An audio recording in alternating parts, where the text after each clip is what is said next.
area.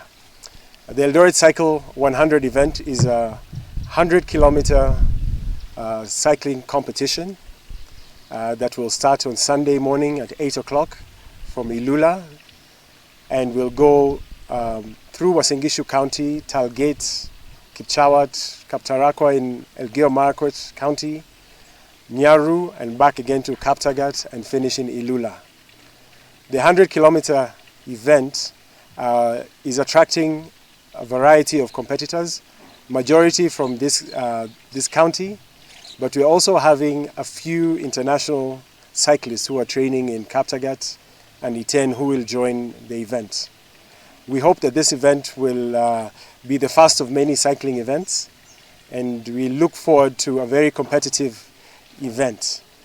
We've been fortunate to have a few sponsors to support this event.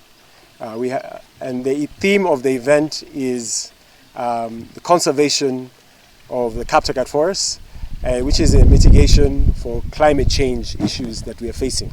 And as of now, we are approaching about 250, 300 riders. Our target is about 500 riders. And the fee is a minimum 1,000 shillings. And for those who are, do not have bikes, we have our local bike companies here who are able to hire